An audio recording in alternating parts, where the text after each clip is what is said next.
देखिए, अब पुणे की केतन हत्याकांड की हम करेंगे, जहां पर हत्याकांड में पूरी साजिश जो है वो अब डिकोड होती चली जा रही है। यहां पर इस मामले के अंदर जो जानकारियां निकल कर आ रही हैं वो बहुत हैरान करने वाली हैं। आज चेतन और सिया की पुलिस कस्टडी खत्म हुई तो उन्हें फिर से अदालत में पेश किया गया और दोनों आरोपियों को पेशी के लिए लोनावला पुलिस की टीम कोर्ट लेकर पहुंची और कोर्ट में पुलिस ने 7 दिनों की कस्टडी की यहां पर मांग की।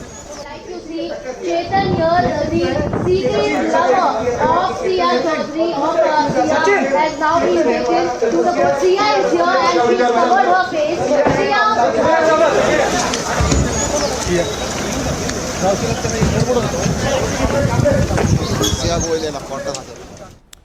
तो देखिए, कोर्ट में जब इनको लेकर पहुंचे तो वहां पर कस्टडी बढ़ गई है। 3 जुलाई तक इनकी कस्टडी को कोर्ट ने बढ़ा दिया, लेकिन कोर्ट में क्या कुछ कहा गया वो जरा आप यहां पर देखिए। पुलिस ने कोर्ट में कहा कि दोनों आरोपियों से अभी पूछताछ बाकी है और साथ ही केतन का पासपोर्ट सिया ने गायब कर दिया, उसे रिकवर पुलिस को अब करवाना है। आरोपियों के वकील ने पुलिस की मांग का विरोध यहां पर किया, लेकिन कोर्ट ने दोनों को 3 जुलाई तक पुलिस रिमांड में भेज दिया।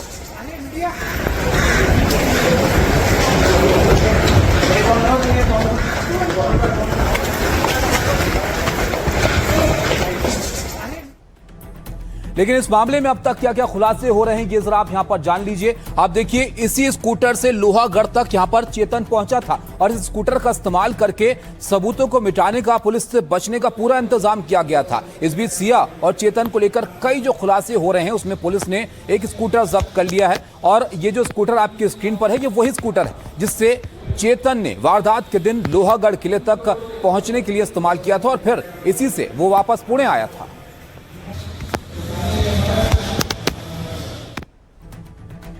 चेतन और सिया से पूछताछ के बीच सिया के घर वालों से भी पुलिस ने पूछताछ की है और पुलिस ने सिया के भाई से यहां पर पूछताछ की है। साहिल से पुलिस ने सवाल जवाब किए और साहिल आज दोनों आरोपियों की पेशी के वक्त कोर्ट में भी मौजूद था।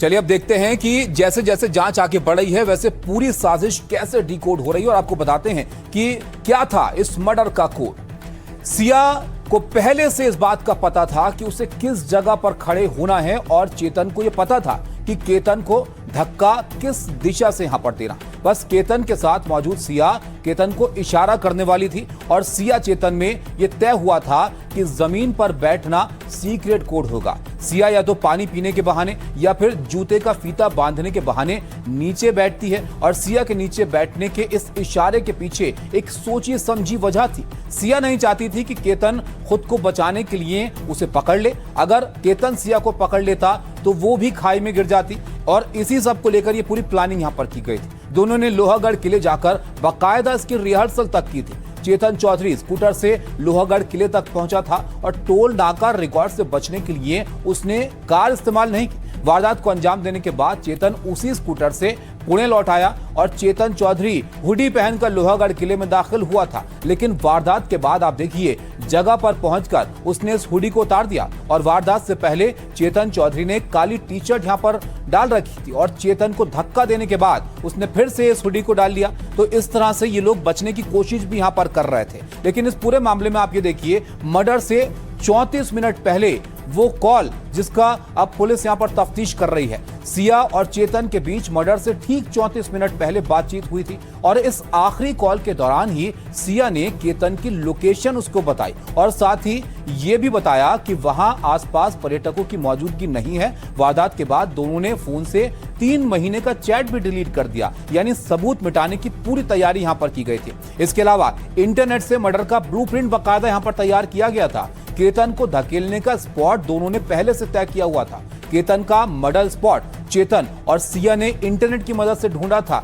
बाकायदा सर्च किया गया था कि कहां पर इस हत्या को अंजाम देना है और यह भी सर्च किया था कि ऊंचाई से गिरने पर मौत हो सकती है या फिर नहीं, कहीं बच तो नहीं जाएगा केतन और कौन से तरीके से हत्या पर पकड़े जाने का खतरा कम रहता है। इसके बाद तय हुआ था कि केतन को लोहागढ़ किले से धक्का देना है और वारदात के एक दिन पहले चेतन और सिया एक कैफे में मिले और उसी दौरान वारदात का स्पॉट और तरीका सब कुछ इन लोगों ने तय किया। ये तमाम बातें इस जांच में अब तक सामने आई हैं। सिया के भाई साहिल मीडिया से बात नहीं कर रहे हैं, वहीं चेतन के पिता भी कुछ कहने से बच रहे हैं। आपको दिखाते हैं हम, जब उनसे सवाल पूछे गए तो कैसी प्रतिक्रिया है। कुछ सिया के बारे में पता था? सिया के बारे में पता था आपको? आपके गांव के लोग बता रहे हैं कि वहाँ सिया को लेकर चेतन गया था। चलिए वहाँ से चलिए। क्या क्या मालूम था? के बारे में पता था? सिया के बारे में पता था आपको? आपके गांव के लोग बता रहे हैं कि वहाँ सिया को लेकर चेतन गया था। चलिए वहाँ से चलिए। क्या क्या मालूम? नहीं मालूम था। कहना चाहेंगे कई आरोप लग रहे थे, सिर्फ पासपोर्ट वाला मुद्दा सिर्फ बता दीजिए। कुछ नहीं What he is claiming, I know nothing about it. आज कोर्ट भी पुलिस इन लोगों को लेकर पहुंची थी। अब देखते हैं कि आज कोर्ट में सिया और चेतन की रिमांड मांगने के लिए पुलिस ने क्या दलील यहां पर दी थी। देखिए, कोर्ट ने सिया और चेतन की पुलिस हिरासत 3 जुलाई तक बढ़ा दी है। पुलिस ने कोर्ट में बताया कि चेतन का पासपोर्ट अब गायब है, जिसे ढूंढना है पुलिस को, और पुलिस बोली कि चेतन के वो कपड़े भी उसको ढूंढने हैं जो वारदात के वक्त उसने पहने हुए थे। आरोपियों के मोबाइल से डिलीट किए गए डेटा को भी रिकवर करना है। पुलिस ने यहाँ पर कहा कि एक बार फिर से क्राइम सीन को रिक्रिएट भी करना है और ये भी जांच करना है कि साजिश में कहीं कोई तीसरा तो शामिल नहीं था। पुलिस की दलील सुनने के बाद कोर्ट ने कस्टडी की मियाद को बढ़ा दिया है और अब सिया और चेतन से पुलिस साजिश से जुड़े हुआ पूरा सच यहां पर उगलवाएगी। तो आप सुनिए कि सिया और चेतन के वकील ने यहां पर इस सुनवाई के बाद क्या कुछ कहा। आज जब चेतन को यहाँ प्रोड्यूस किया गया था, उस वक्त हमें ये बताना था मेहरबान कोर्ट को कि जो रीजंस बताए गए थे एडिशनल पुलिस कस्टडी मांगने के, वो पर्याप्त नहीं थे। हमें ये बताना था कि जितना 7 दिन की कस्टडी मिल चुकी है वो काफ़ी है, उनसे जो रिकवरी होनी थी वो हो चुकी है, इसीलिए उन्हें एमसीआर में यानी कि जुडिशियल कस्टडी में रखा जाए। लेकिन क्राइम के सीरियसनेस को देखते हुए मेहरबान कोर्ट ने 7 दिन ना देते हुए 4 दिन की उनकी कस्टडी बढ़ाई है, ताकि इन्वेस्टिगेशन को अच्छे से पूरा किया जा सके। बाकी the rest is up to the police, अब वो और 4 दिन में क्या इन्वेस्टिगेशन पूरा करें। आशुतोष श्रीवास्तव वकील अपने आप को बता रहे थे, लेकिन वैसा नहीं। वो मुझे पता नहीं, लेकिन वो मैं उनको जानता हूँ, लेकिन ये इसमें बहुत दिन से ये फैमिली मेरे कांटेक्ट में है। इवन सिया भी मेरे कांटेक्ट में है, मतलब पुलिस कस्टडी रिमांड के ड्यूरिंग कस्टडी रिमांड। हाँ, वकालतनामा हम लोग we are in process of filing वकालतनामा as soon as she is produce before the court. Magistrate custody की मांग करेंगे आप? हम लोग करेंगे ना, बिल्कुल करेंगे। हम लोग तो उल्टा ऐसा है, फैमिली का भी कहना ऐसा है कि आज तक सिया ने पूरी तरीके से पुलिस को कोऑपरेट किया है ड्यूरिंग पुलिस कस्टडी रिमांड। इसके आगे भी अगर पुलिस को कुछ तहकीकात करनी है, जांच करनी है, तो उसमें भी पूरी तरीके से कोऑपरेट करने वाले हैं। वकील साहब को आपने सुना, लेकिन सवाल अब भी यही है कि केतन हत्याकांड का मास्टरमाइंड आखिर कौन है। एक तरफ सिया केतन के साथ मिलकर वीडियो बना रही थी, तो दूसरी तरफ चेतन के साथ मिलकर केतन के खिलाफ साजिश रच रही थी। अब जाकर एक से बढ़कर एक खुलासे इस मामले में हो रहे हैं।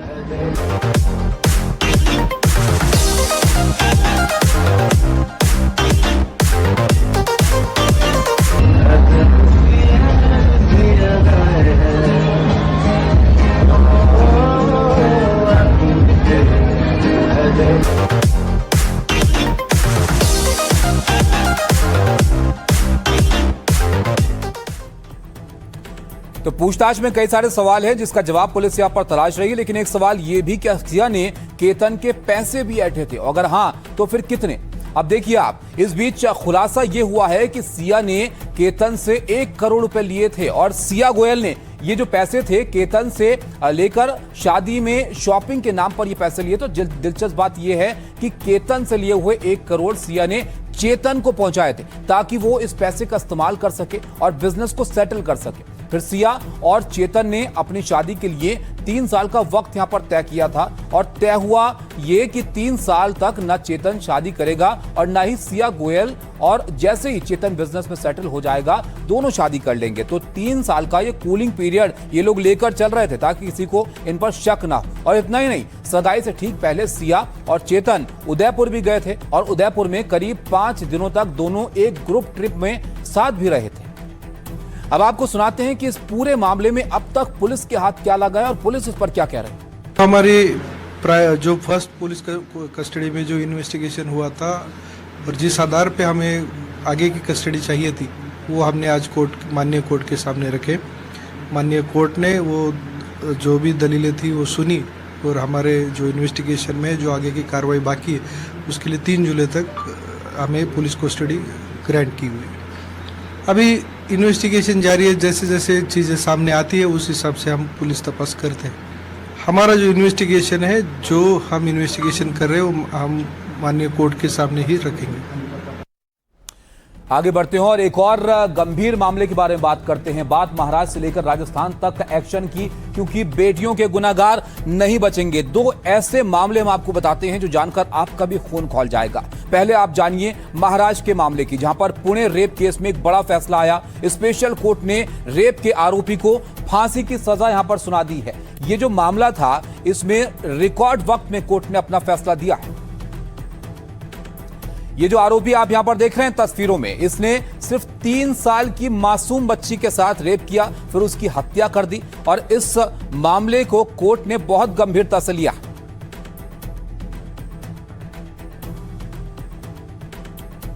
दो महीने पहले ये जो बुजुर्ग शख्स है, ये आप देखिए किस तरह से बच्ची को बहला फुसलाकर अपने साथ ले जाता है और बच्ची को अपने साथ ले जाकर रेप करता है और उसको मार डालता है। ये तभी का सीसीटीवी है जो आपकी स्क्रीन पर आप देख रहे हैं, जिसने केस को और मजबूत यहां पर कर दिया।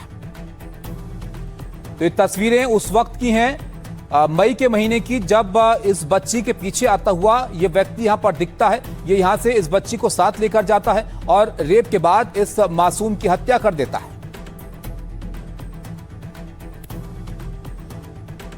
रेप की यह वारदात जब 2 महीने पहले सामने आई थी तो लोगों में जबरदस्त आक्रोश था। पुणे में बड़े प्रदर्शन यहां पर हुए थे, लोग सड़कों पर इसको लेकर उतर आए थे और इंसाफ की मांग कर रहे थे।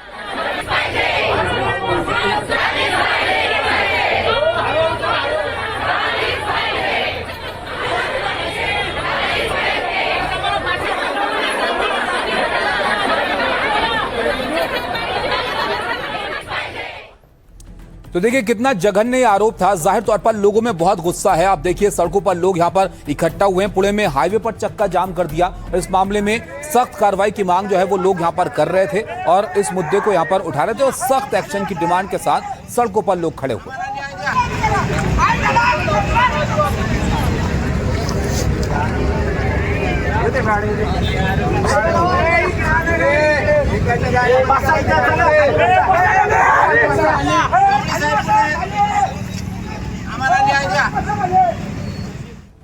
मामला ऐसा था कि लोगों को गुस्से से इस मामले ने भर दिया था। उसके बाद जन आक्रोश और पुलिस की मुस्तैदी से आरोपी अरेस्ट हुआ और इसी कोर्ट में डेली सुनवाई के बाद उसे सजा तक यहां पर पहुंचाया गया। लेकिन यहां पर आप देखिए सुबह से ही लोग कोर्ट के बाहर फांसी की मांग को लेकर खड़े हुए थे और पोस्टर हाथ में लेकर लोग इस इंतजार में थे कि सख्त सजा इस आरोपी को यहां पर सुनाई जाएगी, क्योंकि आज फैसला आना था और ऐसे में दोषी के लिए फांसी की डिमांड यहां पर की जा रही थी।